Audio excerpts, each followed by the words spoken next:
Welcome back to another episode of Gurukul Online Learning. I'm Nishit Dey. Provided that you have seen the other videos that we have made so far, you now should know how to tune the sitar, how to hold the sitar, which is very important. And now the lesson for today is going to be sound production.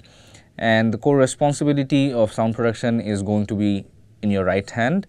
We are going to learn how to control sound, what are the basic strokes. Okay, so firstly, the most important thing before you are going to know or understand or practice your right hand exercises is the selection of the Mezrab, which we have also discussed. So provided that you have the perfect Mezrab for you and you have worn it the right way, because it is very important, because if you have a bigger Mezrab than what size you prefer or the size that is perfect for you, most of your energy is going to be absorbed by this movement and eventually the sound is going to be pretty low with more effort. We are looking for the exact opposite. Having that said, let's recap on how to sit with the sitar. Firstly, we are going to rest the sitar on our left leg, left foot, and then we are going to use this soft muscle right here to cushion this. And then third is we are going to place the thumb, which is very important for today's class, the placement of your hand and the thumb. And fourth is how close the sitar is to your body.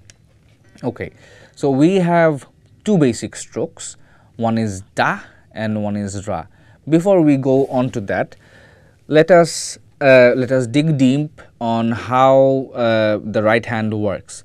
So firstly, it's never straight. It may appear straight here, but it's actually in a curved motion. So as we have learned in physics, the pivot point, your thumb is going to be the pivot point, and it's never going to move from its position, which is right here where the design ends. And this is going to kind of twist and turn, but it's never going to go upwards. It's never going to leave its original place. So what we are going to do is, the stroking pattern is going to be something, it is going to merge two movements. One is this and the other is this. So we are looking for something in between that has both the movements, something like this. It is going to be something like this. It is not something that you may be able to bring in one day, but that is why this class is for, and that is why you need to practice. So provided that you have your sitar and everything that we require, you are going to place your hand right here. And what we are looking for is, if we see from an angle over here, what we are looking for is that we are going to hit the main string with almost all our force that we can apply with our hands. Eventually, after practice, it's going to be much smoother. You are going to be able to channel your strength from your wrist rather than your hands, because this is a very small muscle group and it is going to get tired very soon, which is why we are going to aim for a larger muscle group, which is right here, and this is how the movement is going to be. Okay, so the first thing that we are looking for is not a very smooth sound, but rather a very loud sound, which may not sound very beautiful, but that is part of learning. So first thing what we are going to do is, we are going to stretch our hands, our fingers as far apart as we can, and then we are going to have a very sudden stroke, a very sudden one, with all our force, like this. Very sudden. One thing we must realize is that a lot of students, the mistake that they make is, all our hands, all our fingers, they get separated like this. We need to concentrate and bring it together as closely as possible, but making it look very natural. So this is the da stroke. From this position, an upward stroke is always going to be called the da stroke, D-A, da, like this. And right, the opposite, which has a upward to downward stroke, is called ra, R-A, ra. These are the basic strokes. Now, are we only going to aim for the main string? No. First, for sure. But later on, the Imdad Khani Gharana has this aggression in their tone, and also we like a more fuller sound rather than a single sound, which is why there is going to be a small division. So you see this bass string, which we earlier discussed, the jor string or the bass string. the ratio is going to be something like the main string or the Sitar is going to absorb 80% of the strength of your stroke, and the rest is going to be absorbed by the jor string, the golden color string. So eventually it's going to sound a bit like just a bit of jor string and mostly the main string. So here we need to have a bit of target practice. So we are never going to stroke here. We are going to stroke somewhere around the point, the corner.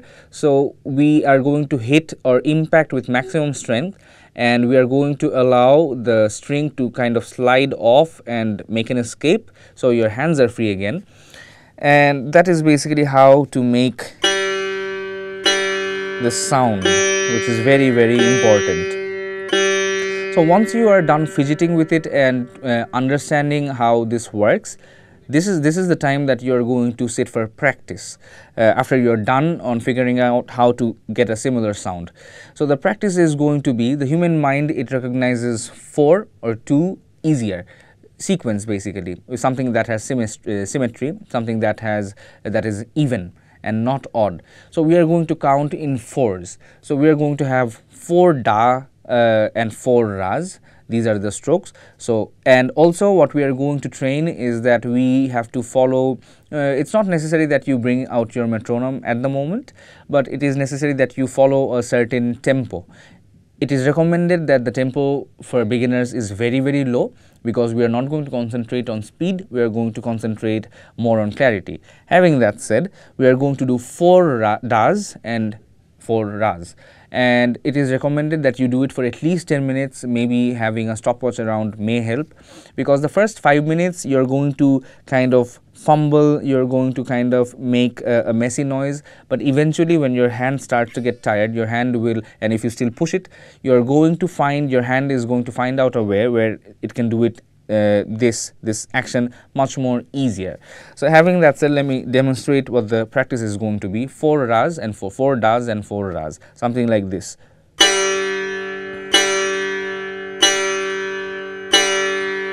And ra, very clean strokes and very powerful strokes.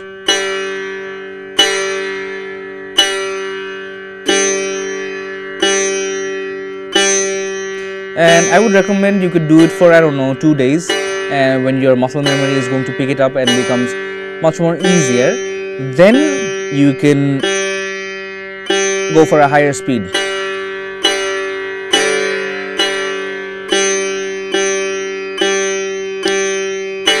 It is important that you use the weight of the hand rather than having a strength.